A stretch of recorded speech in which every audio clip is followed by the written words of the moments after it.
कांग्रेस नेता और लोकसभा में विपक्ष के नेता राहुल गांधी ने पार्टी के नए मुख्यालय इंदिरा भवन का उद्घाटन करते हुए बीजेपी पर और राष्ट्रीय स्वयंसेवक संघ यानी कि आरएसएस पर जमकर निशाना साधा।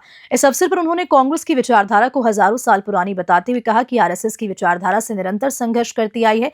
ये मत सोचिए कि हम एक निष्पक्ष लड़ाई लड़ रहे हैं, इसमें कोई निष्पक्षता नहीं है।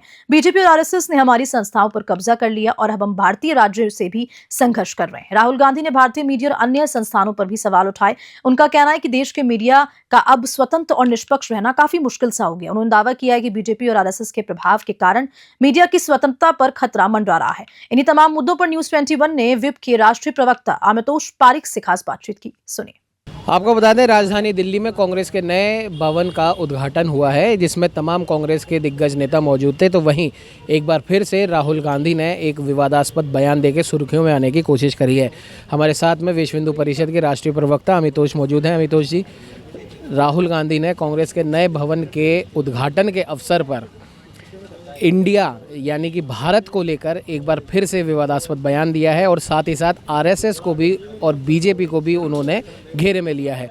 उनका कहना है कि हमारी विचारधारा आरएसएस की विचारधारा से भी पुरानी है और हम बीजेपी, आरएसएस और भारतीय राज्य के खिलाफ लड़ाई लड़ रहे हैं। क्या कहेंगे? नहीं, ठीक है, बिल्कुल उमंग, इसमें कुछ ऐसा सोचने का और विचार का विषय ही नहीं है। जब राहुल गांधी अपना मुख खोलते हैं तो देश के विरुद्ध बातें ही उनके मुख से निकलती है। देश के विरुद्ध, संविधान के विरुद्ध, हिंदुओं के विरुद्ध, सिख के विरुद्ध, पत्रकारों के विरुद्ध उनका इतिहास रहा है। पार्टी का जिस इंदिरा भवन का नाम रखा है, मुझे याद आता है जून 25, 1975 का समय, जब उसी इंदिरा गांधी ने इमरजेंसी को लगाकर भारत के मूल अधिकार को छीन लिया था, भारत के संविधान का हनन कर दिया था और वो मृत्यु करी थी उन पत्रकारों की जो भारतीय के स्वराज्य के लिए बोलते थे, भारत के लोकतंत्र के लिए बोलते थे। वो बात करेंगे पत्रकारों की, वो बात करेंगे इस भारत राज्य की। राहुल गांधी जब विदेश जाते हैं तो भारत के विरुद्ध गतिविधियों में लिप्त पाए जाते हैं। जब राहुल गांधी विदेश जाते हैं तो भारत की स्वाधीनता और स्वराज के विरुद्ध बोलते हैं। और राहुल गांधी जब मंदिर जाते हैं तो बोलते हैं यहाँ बलात्कार होते हैं। राहुल गांधी जब सदन जाते हैं बोलते हैं हमारे को शक्ति से लड़ना है। राहुल गांधी जब अपने सदन में खड़े होते हैं पटल पे तो बोलते हैं हिंदू और हिंदुत्व में लड़ाई है। ये वो राहुल गांधी है जो अपने विचार के साथ चल रहे हैं। इसमें कोई विभासीन नहीं है, कोई हास्यजनक नहीं है, कोई आश्चर्यजनक नहीं है। जो इतिहास पार्टी का बोलता है वो उनकी रगों में डोलता है और जब रगों में भारत के विरुद्ध बातें डोलती है तो राहुल गांधी ने वही वापस दोहराया है। अमितोष जी, एक विशेष बात राहुल गांधी ने ये कही है कि कांग्रेस की जो विचारधारा है वो हज़ारों साल पुरानी है और ये आरएसएस की विचारधारा से निरंतर संघर्ष कर रही है।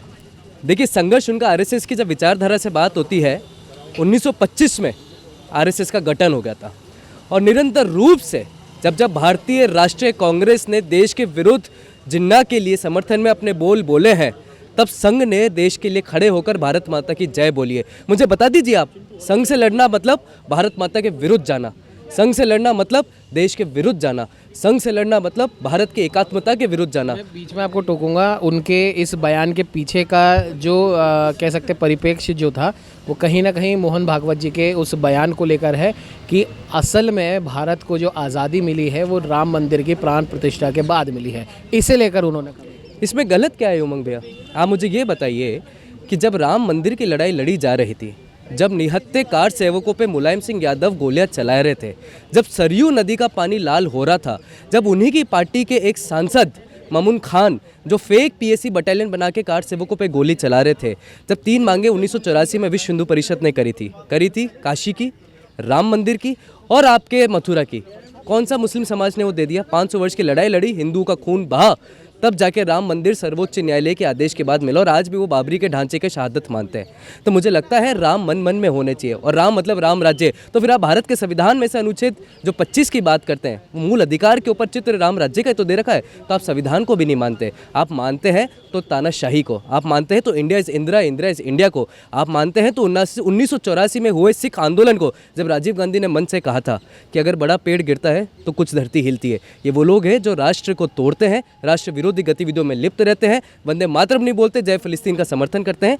तो राम राज्य की बात कर रहे हैं तो भारत की आज़ादी बिल्कुल राम राज्य से है। महाराष्ट्र लोकसभा चुनाव का उदाहरण देते हुए उन्होंने चुनाव आयोग पर भी सवाल उठा दिए हैं कि कहीं ना कहीं महाराष्ट्र लोकसभा का जो चुनाव है वो चुनाव आयोग की वजह से वो ढंग से नहीं हुआ, उसमें लापरवाही बरती गई है या एक पक्ष को उन्होंने लाभ पहुंचाने का आरोप सीधे सीधे चुनाव आयोग पर लगा दिया। हर इंडिपेंडेंट एजेंसी के ऊपर में आरोप लगाया जाता है, चाहे वो चुनाव आयोग हो, चाहे चाहे पत्रकार हो, चाहे जर्नलिज्म हो, चाहे मीडिया हो, गोदी मीडिया बोलते ही है ना ये। लेकिन जिस राज्य के अंदर में कांग्रेस सरकार है, तो हिमाचल प्रदेश में चुनाव आयोग नहीं है, फिर आप कर्नाटका के अंदर में चुनाव आयोग नहीं है।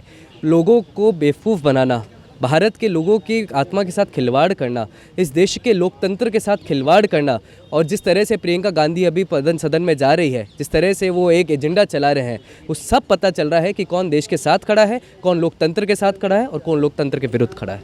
अभी आपने कहा कि Indira is India, India is Indira का एक नारा एक चला था, लेकिन अगर वाकई में उस समय की भी अगर हम बात करें, जो राहुल गांधी की दादी लगती हैं, इंदिरा इज़ इंडिया, तो अगर उसको भी मान लें एक बार को, तो इसी इंडिया का विरोध वो कर रहे हैं, इंडियन स्टेट का वो विरोध कर रहे हैं, तो कहीं ना कहीं आपको लगता नहीं है कि वो अपनी दादी का भी विरोध कर रहे हैं?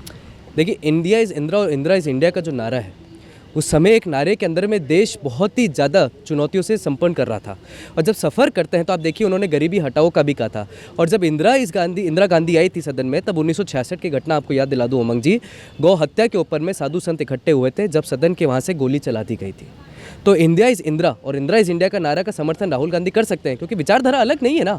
विचारधारा देश विरोधी है, विचारधारा संत विरोधी है, विचारधारा लोकतंत्र विरोधी है, विचारधारा हिंदू विरोधी है, विचारधारा सनातन विरोधी है। और अगर आज इंदिरा भवन का उद्घाटन करा है, तो जो शब्द उनके मुख से निकलने चाहिए थे इंदिरा गांधी की विचारधारा के, वही शब्द उनके मुख से निकले, चाहे राहुल गांधी ने निकाले हो, चाहे जवाहरलाल नेहरू में सदन में निकाले हो। जब सोमनाथ मंदिर का उद्घाटन हो रहा था और वापिस से करा, तो सरदार वल्लभ भाई पटेल के लिए क्या कहा था?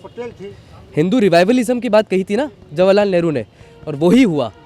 जवाहरलाल नेहरू का विरोध, इंदिरा गांधी का विरोध, राजीव गांधी का विरोध और राहुल गांधी का विरोध, सोनिया गांधी का विरोध, हमें लगता है मैं ही नहीं, संपूर्ण देश आज इसलिए खड़ा है क्योंकि सब देश के साथ खड़ा है।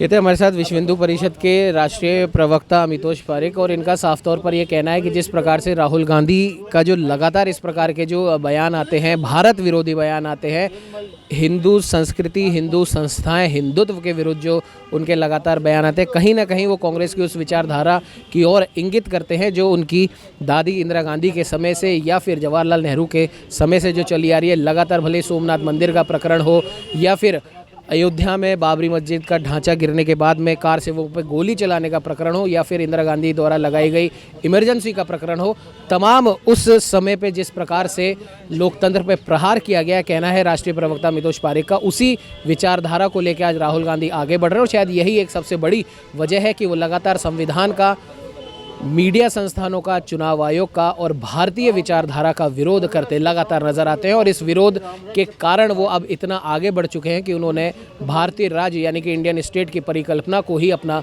दुश्मन बना दिया है। अब देखने वाली बात यह है कि राहुल गांधी का ये बयान, उनका ये विरोधाभासी बयान भारतीय राज्य, इंडियन स्टेट की परिकल्पना को लेकर कहां तक जाता है और कितना विरोध अब आगे आने वाले समय में राहुल गांधी को झेलना पड़ सकता है। सहयोगी कैमरामैन अजय के साथ उमंग माथुर, न्यूज़ 21।